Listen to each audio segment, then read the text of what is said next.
Juan capítulo 19 versículo 30. Evangelio San Juan capítulo 19 versículo 30. Gloria a Dios. Cuidemos nuestras generaciones, hermanos. Cuidemos nuestros hijos, nuestros nietos. Instruyámoslos en la palabra, en el temor de Dios, en lo que significa una Semana Santa realmente. Mire que las generaciones católicas actuales ya perdieron el sentido. Ya no es Semana Santa, ahora es parranda santa. Gente bebiendo, parrandeando, disfrutando que no hubo universidad ni trabajo y dándose su fiesta. Es triste. Al menos antes, aunque no estamos de acuerdo con esas tradiciones, pero se respetaba. Se respetaba. Tradiciones como no comer carne. No tiene nada que ver, pero por lo menos la gente tenía ese temor, que no se bañaban después de 3 de la tarde. Oían música religiosa, iban a misa. Aún no tenían ni relaciones sexuales, que porque se quedaban como los perros pegados. Todas esas tradiciones que no las compartimos, que no sabemos que no tienen nada que ver con la esencia de la Biblia, pero por lo menos usted que creció en esa generación, usted tenía respeto por una semana como esta. Pero hay una generación en el mundo actual y la que viene es peor, que ya le da lo mismo. Y las generaciones cristianas, yo bendigo a los que tuvieron la oportunidad de salir fuera de la ciudad, de vacaciones, los bendigo por eso. Pero yo creo que el día que, la Semana Santa que usted salga de vacaciones, el Viernes Santo, conéctese. Esté en su casa, reciba la palabra. Amén. Porque Cristo no murió todos los Viernes Santos, pero por lo menos es una fecha especial. Amén. Quiero leer este texto y compartir unas verdades. La pastora predicó, y qué buen mensaje el que se fajó Dios a través de la pastora. Ella es predicadora. Yo les voy a enseñar un poco en Juan 16:30, dos cosas importantes allí. Juan 19:30, qué bueno que están atentos. Cuando Jesús hubo tomado, ¿qué cosa? ¿Qué tomó Jesús? ¿Cuántos aquí han tomado vinagre solo así, chas? De pronto en la carnecita, ¿en qué más? En la ensaladita. ¿En qué? Es bueno para rebajar. Ah, bueno. Pero desagradable, ¿no? ¿Cómo? ¿Y ahora? O sea que es poco el resultado. Dice, cuando Jesús hubo tomado el vinagre, dijo, ¿cómo dijo? Pero yo no creo que él lo haya dicho así suavecito. ¿Cómo dijo? Y habiendo inclinado la cabeza, entregó el espíritu. La última palabra en otro evangelio dice, Padre, en tus manos encomiendo mi espíritu, y murió. Ok. ¿Qué era ese vinagre? Es lo primero que quiero hablarte hoy. No es el vinagre que nosotros conocemos, que usted acaba de decir que es para la ensalada o que sirve para adelgazar en ayuna. No es ese tipo de vinagre. Ese vinagre era una bebida conocida como posca. Posca. Era agua mezclada con vino fermentado viejo que ya se había dañado. O sea, el vino cuando ya se dañaba, que no servía, sencillamente lo mezclaban con agua, lo avinagraban más, y ese era lo que la Biblia registra en su traducción como vinagre. Tenga eso en cuenta, que ahorita vamos a volver allí. Pero ¿sabe qué es lo que me llama la atención? Que a pesar de que era vino ya avinagrado, combinado con agua, Jesús lo tomó. meditaba en esto y pasé toda la semana meditando en esto. Jesús tomó ese vino, siendo que él era nazareo. ¿Había pensado usted en eso? No nazareno, nazareo. Él era criado en Nazaret y era nazareno, pero también era nazareo. El nazareo era un voto que hacían algunos judíos que tenían tres cosas, significados o tres condiciones fundamentales. Primero, no cortarse el cabello. Segundo, no tomar vino ni sidra. Y tercero, no contaminarse con muertos, no tocar muertos. Podían enterrarle o morirse el papá o la mamá, pero el que hacía voto de nazareo no podía acercarse.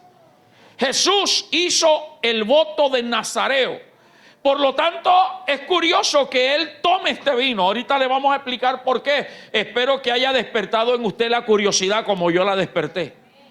Pero antes de esta historia, de este pasaje, la Biblia nos menciona tres acontecimientos donde Jesús se relaciona con el vino, pero ojo, no lo tomó.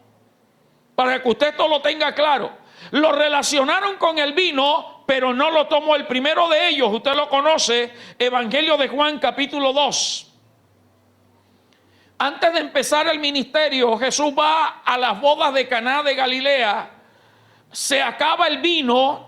Bendito Dios, y la mamá María le dice a Jesús: se acabó el vino. Jesús le da indicaciones a los que sirvientes de lo que tenían que hacer: llenen las tinajas de agua, versículo 7, y mire lo que pasa allí, San Juan 2:7. Jesús le dijo: llenad estas tinajas de agua, y las llenaron. ¿Hasta dónde? Versículo 8. Entonces les dijo: sacad ahora y llevadlo a maestresala. Y se lo llevaron. Convirtió el agua en vino, pero él no tomó vino. Un amén, dos amenes por ahí escuché. Para aquellos que les gusta el vino y les gusta el trago, no, pero Jesús bebió. No, ahí no dice que bebió, lo convirtió. Y estuvo allí, pero no lo tomó. Por su voto de nazareo. Mateo 26-27 nos habla de otro acontecimiento donde había vino, que es la última cena. Antes de ser arrestado, mire lo que dice textualmente la Biblia: y tomando la copa y habiendo dado gracias, ¿qué hizo? Les dio. No dice que tomó el vino, tomó la copa donde estaba el vino. Y dice: y les dio diciendo: beban de ella todos. No dijo: bebamos todos de ella. O sea que según la Biblia, ni en ese momento, en la última cena, Jesús no tomó el vino. Tercer acontecimiento donde hay vino cerca de Jesús, Marcos capítulo 15. Cuando Jesús fue azotado, que iba camino al Gólgota, cargando la cruz, que se cae, que cogen a otro para que le cargue la cruz, le ofrecen vino. Marcos 15:23. Y le dieron a beber vino mezclado con mirra, mas él ¿qué?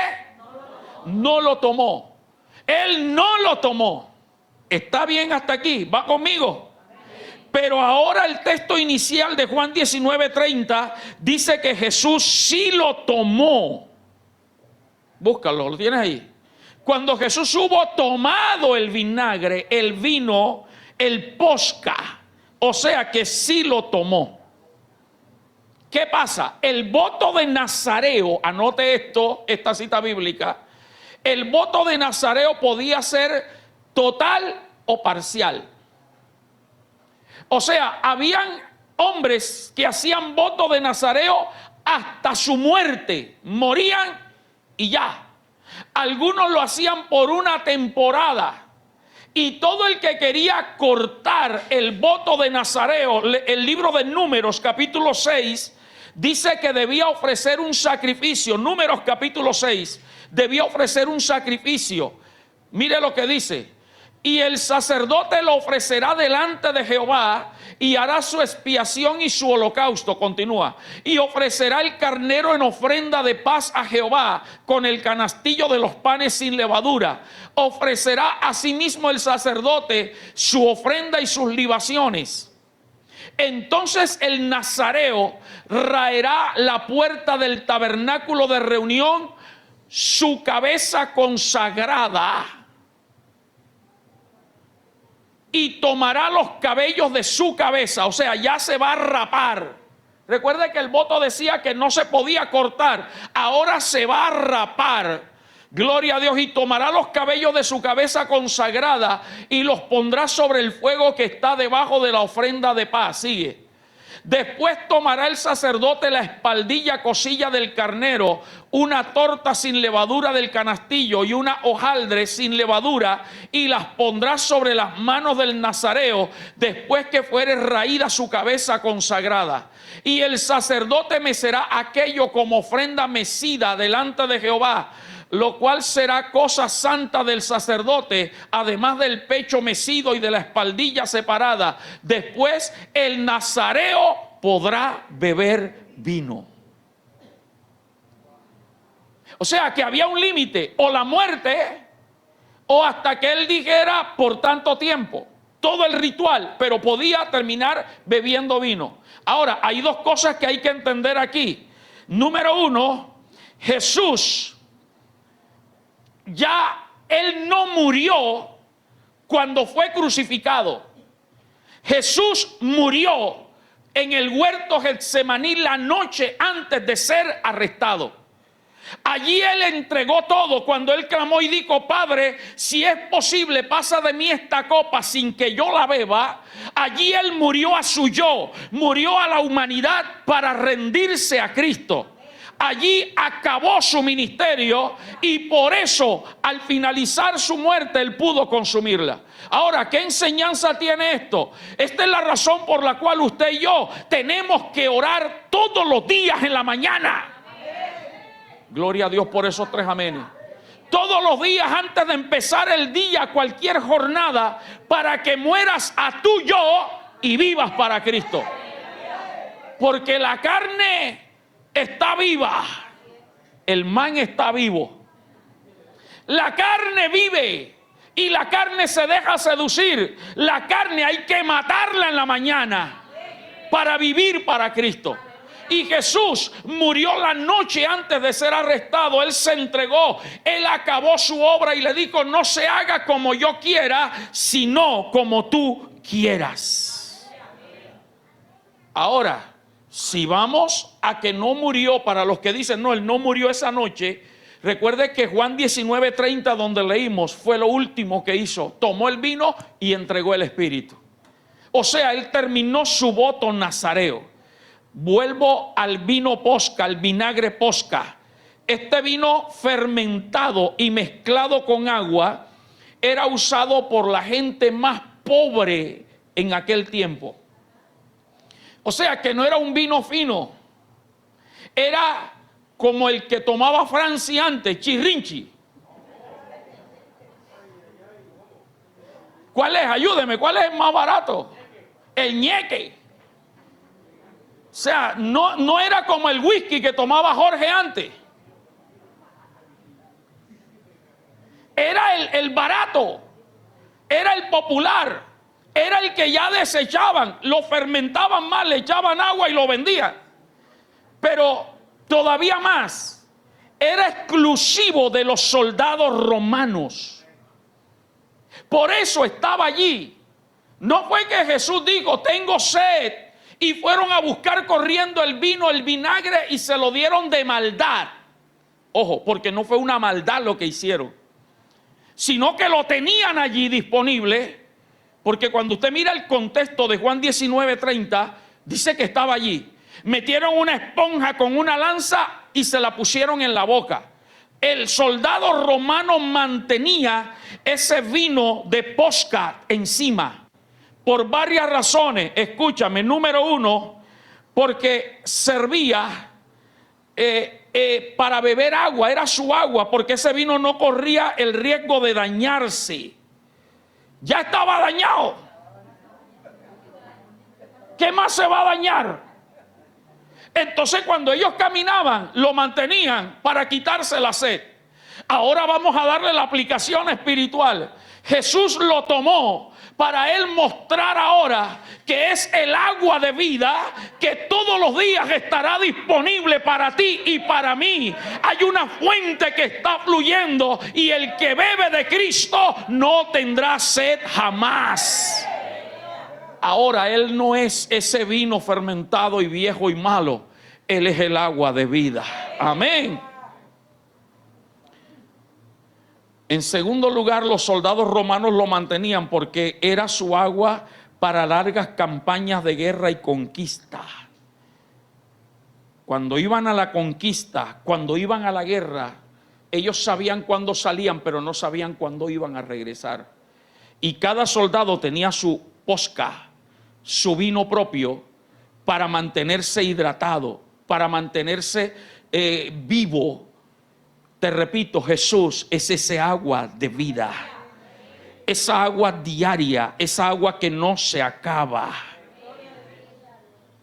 Y lo tercero, ¿sabe por qué los soldados romanos lo tenían? Porque era un antiséptico o germicida. Era un antiséptico o germicida. ¿Sabe lo que es eso? Es algo que destruye los microorganismos e impiden la reproducción de los microorganismos. Es decir, toda infección y toda bacteria la destruye. O sea que era medicamento para ellos. Oh, yo creo que Cristo es el mejor medicamento que destruye el germen del pecado, el germen de la maldad, el germen de la... Alguien alabe a Dios, alguien gócese. Cuando tú te alimentas de Jesucristo, en tu corazón no va a entrar el germen del odio, del rencor, del resentimiento, ni de la amargura, ni de la soledad, porque Cristo te hace inmune.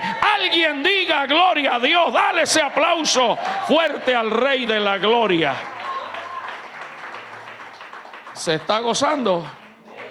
Entonces, Juan 19:30 dice que él sí tomó ese vino. Ya tenemos claro, ojalá y no se le olvide más nunca. O si no, vuelva a ver la transmisión. Ahora, allí dice también una de las últimas expresiones, la penúltima, consumado es. Atento a esto. Sexta palabra. En el original griego, de donde fue traducida la palabra, gran parte del Nuevo Testamento fue escrita en griego. La palabra consumado se escribe como tetelestai. Tetelestai. Así se escribe, gloria al Señor, ese consumado es. Cuando usted va a la Biblia hebrea, dice, y luego que tomó el vinagre, dijo tetelestai. Ahora, ¿qué quiere decir ese tetelestai? Era una palabra usada mucho en la antigüedad para varias maneras. Atento, en primer lugar, se decía tetelestai cuando una deuda quedaba cancelada. Cuando alguien le debía dinero a otra persona y le iba a cancelar, el que le debían el dinero contaba y le decía tetelestai. Y el que pagaba decía tetelestai. En otras palabras, estamos a paz y salvo. Usted y yo estábamos en deuda con Dios por causa del pecado. Por eso cuando Cristo murió, le dijo, papá, tetelestai, la gente de la iglesia le den, ya está libre de deuda contigo.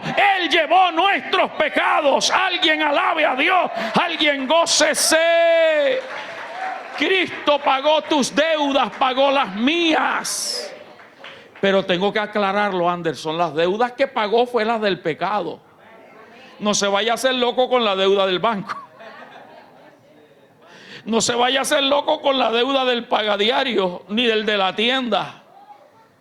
Sí, Walter, porque hay gente que escucha lo que le conviene, ¿cierto? Y hay un testimonio así, de un hombre que debía en una tienda, en la tienda del cachaco, y debía, y se convirtió al evangelio y oyó un mensaje como esto. Y entonces dejó de pasar por la tienda del cachaco. La iglesia le quedaba en la misma calle y se daba vuelta 2 calles para entrar por otro lado, para que el cachaco de la tienda no lo viera. Hasta que el cachaco lo pilló que se metía en la iglesia. Y fue y habló con el pastor. Pastor, mire, esta persona me debe a mí así, así, ahora no pasa por allá. El pastor esperó que llegara el hermanito. ¿Qué pasa? No, es que usted dijo que Dios pagó mis deudas. No, hermano, vaya y pague. Dile que está a tu lado, paga lo que debes. Es más, la Biblia dice, no debáis nada a nadie. Al que honra, págale honra. Al que plata, págale plata. Al que le debe la revista, págale la revista. La deuda que él pagó es la deuda del pecado. Quedamos libres. El diablo no tiene por qué acusarte.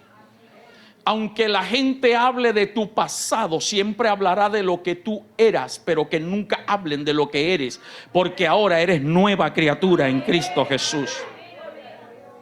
¿Cuándo más la gente en la antigüedad decía tetelestai? Cuando un siervo se le encomendaba una tarea y al finalizar la jornada la acababa y el amo, el dueño, la miraba y le decía tetelestai. O sea que lo hiciste bien hecho, que está perfecto, aleluya. Usted está entendiendo eso, ¿verdad? Cuando Cristo estaba colgado en la cruz antes de morir, Él dijo: Padre, tetelestai, mi obra la terminé completa. Todo lo que me mandaste hacer, lo hice. Por eso cuando usted repasa la vida de Cristo, dice la Biblia que hizo todo lo que estaba escrito. Jesús no hizo nada fuera de lo que no estaba escrito. Su nacimiento estaba profetizado. Su vida estaba profetizada, su muerte estaba profetizada, aún su sepultura estaba profetizada, su resurrección, todo. Por eso Él no dejó nada a media ni incompleto, todo lo terminó. Él nació en un pesebre, según 2 de Corintios 8:9, con un propósito. Él no nació en un pesebre para que hagamos el adornito. Mira cuál es la razón. Porque ya conocéis la gracia de nuestro Señor Jesucristo, que por amor a ti y a mí, bueno, por amor a mí, ustedes no dijeron amén. Por amor a ti y a mí, ¿qué hizo? Se hizo pobre, siendo para que vosotros con su pobreza.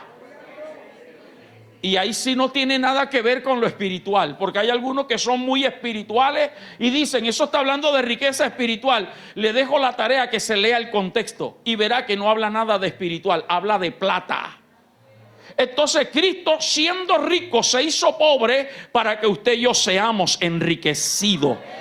Por lo tanto, hoy te digo, tetelestai, Dios te va a bendecir y te va a prosperar, porque la obra de Cristo es completa. Siguiendo en ese tetelestai de la obra completa, Cristo nos mostró, según Hebreos 4:15, que se puede vivir en santidad en medio de un mundo pecador. Déjate de estar echándole las culpas al diablo. No, oye, amén. Ay, es que el diablo se me metió. Ay, ¿por qué te lo dejan meter? Ay, es que el diablo me tentó. ¿Por qué te dejas tentar? Porque dile que está a tu lado, te falta oración. Mírale la cara a ver si oró.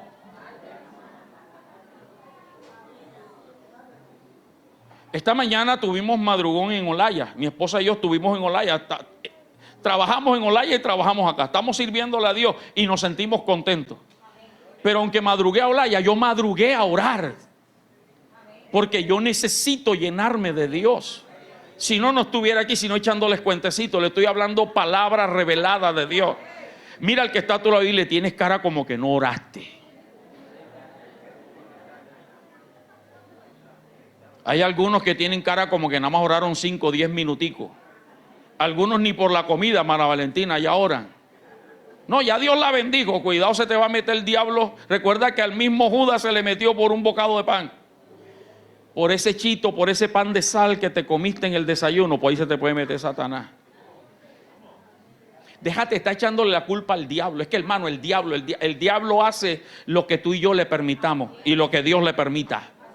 Si usted se mantiene firme, hermano, si usted ora, si usted ayuna, si usted es un cristiano de guerra espiritual, el diablo no puede hacerte caer en pecado. Es que mi carácter, pastor, entrégaselo a Cristo. Uy, eso como que no agradó mucho. Esas mujeres tóxicas, esos hombres tóxicos, celosos, peleoneros, entréguele eso a Cristo, hermano. Mire lo que dice, porque no tenemos un qué, léalo fuerte, por favor. Está hablando de Cristo. No tenemos un sumo sacerdote que no pueda compadecerse de nuestras debilidades, sino uno que fue tentado en todo según nuestra semejanza, pero fue tentado en todo, hermano. Por eso fue que Cristo tomó forma de hombre en el vientre de María. Él no nació como Dios, Él nació como ser humano. Y es importante para los que se les ha olvidado, María no es la mamá de Dios, María es la mamá del Jesús hombre. Porque todavía hay cristianos que creen que María es la mamá de Dios. Santa María, Madre de Dios. Usted no sabe el pecado que estaba cometiendo cuando decía eso. Si Dios es primero que María y Dios fue el que creó a María, ¿cómo María va a ser la mamá de Dios? ¿Está aquí todavía? ¿Seguimos o no seguimos? Entonces María es la mamá del Jesús hombre, no del Jesús Dios. Y por eso era necesario que Jesús naciera, para sentir todas las emociones, los sentimientos, las pasiones que cualquier ser humano. ¿Usted cree que la única tentación que Jesús sufrió fue la de Mateo 4 y Lucas 4, donde el diablo se le apareció? ¿Usted cree que fueron esas las tentaciones? Jesús tuvo tentaciones de chicas. ¿Usted no cree que Jesús andaba rodeado de mujeres? Y por eso el diablo le ha querido inventar que María Magdalena era mujer de Cristo. Ahí, las únicas que permanecían ahí. ¿Usted no cree que a Jesús también hasta los ñames se le acercaban?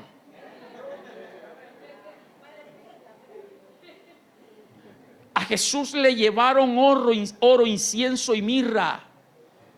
Jesús le daban ofrenda, le daban dinero. La Biblia dice que había mujeres que sostenían el ministerio de Jesús. Él tuvo tentación de todo. A Jesús lo menospreciaron.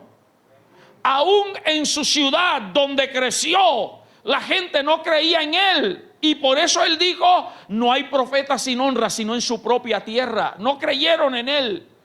Así que todo lo que tú y yo vivimos, Jesús lo padeció. Y hoy te recuerdo, si Cristo pudo vencer, usted y yo todo lo podemos en Cristo que nos fortalece. Dile al que está a tu lado, déjate estar pecando ni dejándote llevar por el pecado. El diablo hace lo que tú y yo le permitimos que haga. Así de sencillo. Y eso pasa cuando no oramos. Se acabaron los amenes. Oiga ese amén bien bueno que está por ahí. Su obra fue completa porque también formó discípulos para que continuaran su legado. Mateo 28, 19. Durante 3 años y medio estuvo con gente, pero escogió a 12 apóstoles. Y luego escogió a muchos, pero en ese momento habían como 500 personas. Y les dijo, por tanto, id y haced discípulos a todas las naciones, bautizándoles en el nombre del Padre y del Hijo. ¿Y qué más?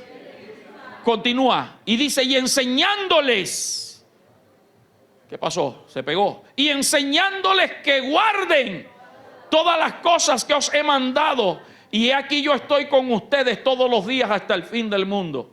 Gracias a esos discípulos que discipularon a otros y discipularon a otros por los siglos a través de toda esta temporada, y gracias a que alguien discipuló al pastor Napoleón y que el pastor Napoleón formó esta iglesia y nos discipuló, es que usted y yo estamos aquí. Usted y yo somos el resultado de lo que Cristo ha hecho. Su obra es completa, por eso él dijo, tetelestai, he terminado la obra, aleluya. Pero ¿sabe cuál fue la máxima obra que hizo? Que con su sangre nos redimió del pecado. Hebreos 9:22, con su sangre nos redimió, su sangre pura y perfecta. Dice, y casi todo es purificado según la ley con sangre, y sin derramamiento de sangre no se hace remisión de pecado. Por eso hasta la última gota de sangre Jesús la derramó. 6 litros de sangre se botó por todo el cuerpo. Y lo último que le quedaba, cuando estaba crucificado, que dijo: Padre, en tus manos encomiendo mi espíritu. Usted sabe que estaban llegando ya las 6 de la tarde del día viernes. Y según la ley de Moisés, no podían dejar esos cuerpos allí crucificados. Tendrían que esperar hasta el sábado a las 6 de la tarde para descolgarlos. Y tenían que acelerarle la muerte. Y a los 2 ladrones les pegaron por la rodilla. Conoce esa historia bíblica, ¿verdad?